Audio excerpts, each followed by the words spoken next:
Hello guys, welcome back to my channel. আজকের ভিডিওতে যে টপিকটা নিয়ে ডিসকাশন করব সেটা হচ্ছে আজকের মার্কেটটা কেমন গেল এবং আগামী দিনে মার্কেট কোন জায়গায় যেতে পারে, এবং তার সাথে সাথে জিও পলিটিক্যালি ট্রাম্পের ট্যারিফ ওয়ারকে কেন্দ্র করে যে সমস্ত নিউজগুলো আসছে সেই বিষয়গুলো নিয়ে একটু ডিসকাশন করব।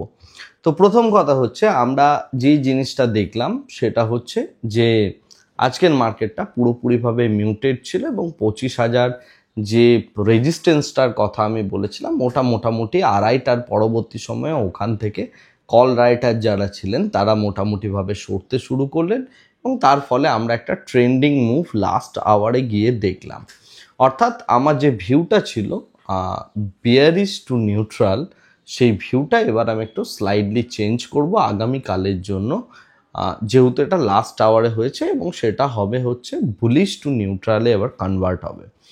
এবং আগামীকালের জন্য যে রেঞ্জটা থাকবে সেটা মোটামুটি 25,600-700 এই জায়গা থেকে 25,400 অবধি। সুতরাং এর মধ্যে একটা লং রেঞ্জ ছোট আয়রন কন্ডর বানানো যেতে পারে। যেহেতু এই উইকের শুরু থেকে প্রথম 3 দিনের মধ্যে বেশ ভালো রকমের একটা ডিকে হয়ে গেছে, এরপরে আমরা স্লাইডলি একটা আপওয়ার্ডস মুভমেন্ট কিন্তু মার্কেটের মধ্যে দেখতে পেতে পারি।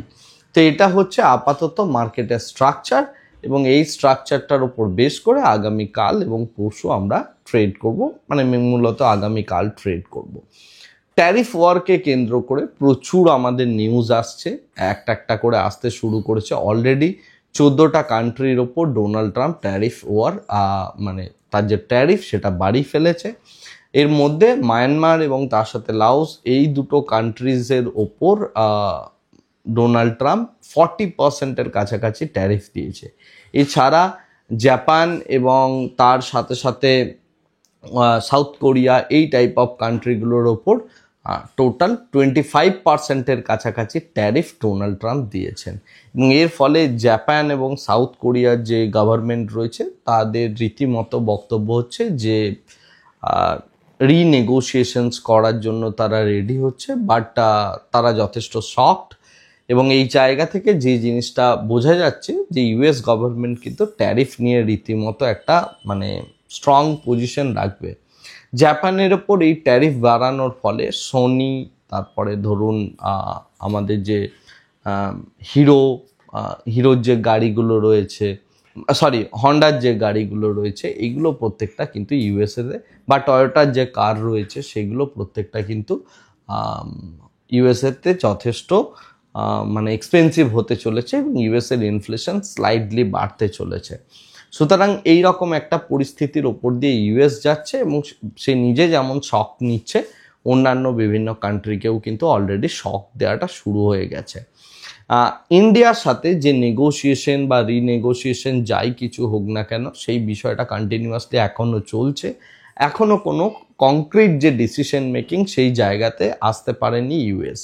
তার কারণ হচ্ছে ইন্ডিয়ান গভর্নমেন্ট এগ্রিকালচার নিয়ে রীতিমতো নেগোসিয়েশনস করছেন, এবং এই নেগোসিয়েশনের ফলে আমাদের যে মানে পীয়ূষ গোয়েল রিসেন্টলি আবার একই কথাই বলেছেন যে আমরা কিন্তু আমাদের নিজেদের স্বার্থটাকে ছেড়ে কাজ করব না, এবং তার সাথে সাথে হচ্ছে যে আমাদের এগ্রিকালচারাল সেক্টরটার ওপর আমাদের গুরুত্ব থাকবে, যেহেতু বেশিরভাগ মানুষ এখান থেকে জীবিকা নির্বাহ করেন এবং আমাদের দেশের এটা একটা ব্যাকবোনের মতো ব্যাপার রয়েছে। তো সেই কারণে আমরা ইন্ডিয়ার ওপর এখন অবধি কোনো কিছু হতে দেখিনি, এবং ডেডলাইন 1 তারিখ অবধি এক্সটেন্ড করানো হয়েছে। বাট বাকি যে সমস্ত কান্ট্রিজের ওপর যে লেভেল অফ প্রেশার রয়েছে তাতে করে প্রত্যেকেই রীতিমতো শঙ্কিত, এবং এছাড়াও ইউএস প্রত্যেকের সাথে একটা নতুন ক্লজ অ্যাড করে দিচ্ছেন যে যদি আপনার কোনো কোম্পানি বা আপনারা এর ফলে রিটালিয়েট করে নতুন যদি আবার আপনি ট্যারিফ লাগাতে চান ইউএস প্রোডাক্টের ওপর, ফর এক্সাম্পল মানে মায়ানমারের ওপর হয়তো 40% ট্যারিফ লাগিয়েছে, মায়ানমার যদি ইউএস প্রোডাক্টের ওপর আরও 20% ট্যারিফ চাপিয়ে দেয়, তখন ইউএস মায়ানমারের ওপর 80% ট্যারিফ করে দেবে। সুতরাং এই জিনিসটা কিন্তু এরপরে ইউএস গভর্নমেন্ট করবে, এবং সেটা কিন্তু এই ক্লজে লেখাই আছে, যে ক্লজের মাধ্যমে তারা এই ট্যারিফ সংক্রান্ত বিষয়গুলো নিয়ে ডিসকাশন করছে। বাংলাদেশি যে সমস্ত গার্মেন্টস আছে, অর্থাৎ এই কাপড়ের যে সেক্টরটা আছে, সেই সেক্টরের ওপর মোটামুটিভাবে 35%-এর কাছাকাছি ট্যারিফ বাড়ানো হয়েছে। মায়ানমার বাংলাদেশের উপর এত বড় রকমের ট্যারিফ বাড়ানোর ফলে এটা ইন্ডিয়ার জন্য একটা অপরচুনিটি হিসাবে দেখছে, যতক্ষণ না ইন্ডিয়ার ট্যারিফ রিলিজ হচ্ছে ইউএসের দ্বারা। সেই কারণে দেখবেন আজকের ডেটে যত আমাদের গার্মেন্টস সেক্টরের স্টক আছে বা শেয়ার আছে, সেগুলো কিন্তু প্রত্যেকটাই বেড়েছে। বিশেষ করে ভিটিএল বা আমরা যদি দেখি কি বলবো মানে অলোক ইন্ডাস্ট্রিজ, এই টাইপ অফ যে শেয়ারগুলো রয়েছে, অর্থাৎ আমাদের পোশাক আশাকের সাথে রিলেটেড, গার্মেন্টস সেক্টরের সাথে রিলেটেড, সেই প্রত্যেকটা স্টক রীতিমতো আজকে র্যালি দিয়েছে। বিশেষ করে ফার্স্ট হাফের দিকে, সেকেন্ড হাফের দিকে কিছুটা পরিমাণ এই জিনিসটা ড্রাস্টিক্যালি একটু ফল করেছে। তার রিজনটা হচ্ছে যে এটা এতটাই পরিমাণ বেড়ে গিয়েছিল যে মানে এখনো পর্যন্ত ইন্ডিয়ার ওপর যে কী ট্যারিফ হবে সেই বিষয়টা জানা যায়নি। সুতরাং ট্যারিফ যদি আবার পরবর্তীকালে আসে সেটা প্রবলেমেটিক হবে। সেই কারণে এখানে আমরা একটা sharp level of profit booking র্যালিও দেখেছি সেকেন্ড হাফের দিকে।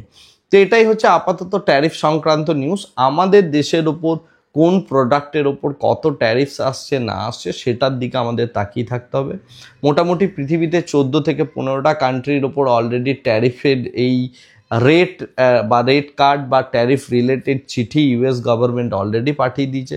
সেগুলোর বিষয়ে আমি অলরেডি কথাবার্তা বললাম যে কোন কান্ট্রির ওপর কী হয়েছে না হয়েছে। সাউথ আফ্রিকা থেকে শুরু করে যত এই সমস্ত কান্ট্রিগুলো রয়েছে, কারোর কাছে 35%, কারোর কাছে 25%, এরকমভাবে বেশ বড় রকমের ট্যারিফ বাড়ানো হয়েছে। তো দেখা যাক ইন্ডিয়ার জন্য এই জিনিসটা কোন জায়গায় গিয়ে দাঁড়ায় বা এই নেগোসিয়েশনের ফলে ইন্ডিয়ান ট্যারিফ কোথায় গিয়ে দাঁড়ায়। যেরকম যাবে সেই অনুযায়ী আমি আপনাদের ডেফিনেটলি আপডেট দেব। আর কালকের জন্য রেঞ্জটা মোটামুটিভাবে মনে রাখবেন, এবং যারা যারা ডেল্টা নিউট্রাল স্ট্র্যাটেজি করেন তারা এরপর মোটামুটিভাবে একটু slightly bullish type of delta neutral strategy করলেও করতে পারেন। বিকজ আমরা 25,000-এর দিকে কল রাইটারদের লাস্ট আওয়ারে একটা স্লাইডলি সরে যেতে দেখলাম।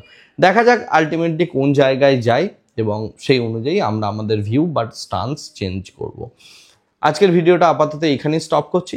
Thank you very much, bye bye, tata.